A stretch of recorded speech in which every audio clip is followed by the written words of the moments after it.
Dans la vidéo d'aujourd'hui, je veux te parler de la planification alimentaire. Et en particulier, à quel point le simple fait de planifier ce que tu vas manger peut devenir un déclencheur de craquage, surtout quand tu luttes déjà avec le contrôle. Tu sais, et je pense que tu l'as déjà vu, peut-être déjà expérimenté, la plupart des accompagnements classiques mettent en avant l'importance de planifier ses repas. Et c'est vrai, dans la vie quotidienne, un minimum d'organisation est nécessaire. Mais planifier ses repas, ce n'est pas neutre. C'est une pratique très liée au perfectionnisme et au besoin de contrôle. Et quand ton mental est déjà saturé de peur de mal faire, cet exercice peut devenir une source de stress et de rechute. Et je me souviens d'une ancienne cliente à moi, on va l'appeler Sarah pour garder l'anonymat, elle avait tout essayé. Les régimes, le jeûne intermittent, les rééquilibrages, rien ne durait. Et je me souviens, au bout d'un moment, elle m'a dit, puisque ça ne marchait pas, j'ai décidé d'aller voir une thérapeute. Et avec cette thérapeute, elle a décidé de commencer une TCC. C'est une thérapie cognitivo-comportementale. Et la première chose que la thérapeute lui a dite, c'était « Tu dois planifier ton petit déjeuner, ton dîner et tes 3 collations. Et en plus de ça, tu dois prioriser les protéines. » Et Sarah, justement, puisqu'elle avait déjà essayé des régimes, qu'elle s'était quand même renseignée sur l'alimentation, elle avait un minimum de connaissances sur comment ça fonctionne et comment perdre du poids. Et ce qu'elle a pensé, c'était si j'étais capable de suivre 3 repas équilibrés par jour, je ne serais pas ici. Mais voilà, elle voulait s'en sortir. Donc elle a suivi parfaitement à la lettre ce que la thérapeute lui a dit et surtout avec discipline. Elle s'est dit, bon, la thérapeute, elle sait parfaitement ce qu'elle fait. Elle aide déjà les gens qui ont des compulsions, donc je vais exactement faire ce qu'elle dit. Sauf que Sarah ne savait pas encore qu'il lui faudrait des années pour apaiser sa relation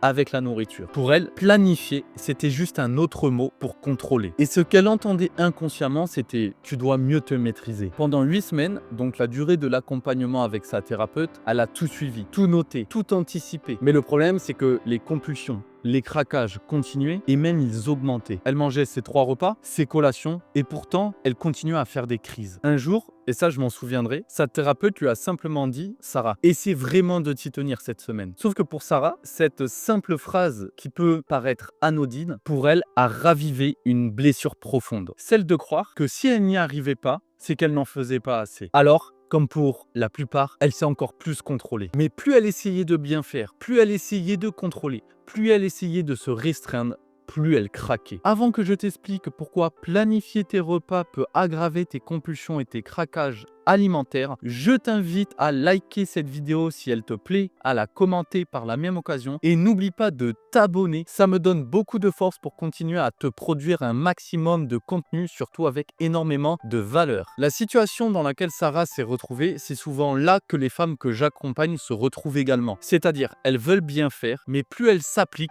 plus elles perdent le contrôle. Et c'est précisément à ce moment qu'il faut changer de stratégie. C'est pour ça, avant de poursuivre cette vidéo, je t'invite à cliquer sur le lien sous cette vidéo pour bénéficier gratuitement de manière individuelle personnalisée de ton audit MRE. C'est une séance individuelle où toi et moi, on sera en face à face ou au téléphone pendant 45 minutes où l'objectif de cet appel sera de t'aider à comprendre les déclencheurs émotionnels qui sabotent ta perte de poids et à construire un plan de libération fondé sur la paix, pas sur la privation. Pendant cette séance, on va identifier les vraies causes de tes craquages. Tu vas pouvoir comprendre ce que ton corps exprime à travers la nourriture et enfin, même si tu décides de ne pas nous rejoindre, tu vas repartir avec un plan concret pour sortir du cercle vicieux, invisible, craquage, culpabilité. Donc clique sur le lien sous cette vidéo et réserve dès maintenant ton audit MRE. Parenthèse fermée. Donc pourquoi aujourd'hui planifier tes repas peut aggraver tes compulsions et tes craquages alimentaires? Personnellement, je crois qu'il y a 2 raisons à ça. La première, la restriction déguisée. Même si tu crois ne plus être dans le contrôle, une partie de toi cherche encore à manger juste assez. Et dès que tu dépasses ton seuil mental, ton cerveau déclenche le fameux tant pis, j'ai tout gâché. La deuxième raison, l'absence de liberté. Sarah, on lui disait, tu peux ajuster si tu veux. Mais elle, de son côté, elle entendait, tu dois t'en tenir au plan. Et dès qu'elle voulait autre chose, sa part rebelle de Sarah disait, tu n'as pas le droit. Et au final, Sarah oscillait entre 2 extrêmes. La rigidité et le lâcher-prise total, sans jamais trouver un équilibre. Aujourd'hui, ton vrai besoin, c'est de retrouver un rythme, pas un plan. Alors, comment faire pour retrouver un cadre sans retomber dans ce cercle. Craquage, culpabilité, contrôle. On reformule la planification. On ne parle plus de plan, mais de rythme. Ton corps aime la régularité. Il a besoin de repères, pas de règles. Quand il sait que la nourriture arrive régulièrement, il se détend. Et petit à petit, les envies compulsives diminuent. Mais attention, je préfère te prévenir. Si tu te dis « je dois manger moins de ça », alors tu réactives instantanément le contrôle. Le secret, c'est de lier rythme et permission. Tu peux te dire, voici mes repas pour la journée, ils me nourrissent, et si j'ai envie d'autre chose, j'y ai droit. Quand tu manges avec culpabilité, tu te déconnectes. Quand tu manges avec permission, tu restes présente. Et c'est cette présence qui désactive la compulsion. En résumé, planifier tes repas, si c'est pour te contrôler, va aggraver tes craquages. Mais retrouver un rythme, une sécurité, et une vraie permission va ramener ton corps au calme et t'aider à te libérer durablement.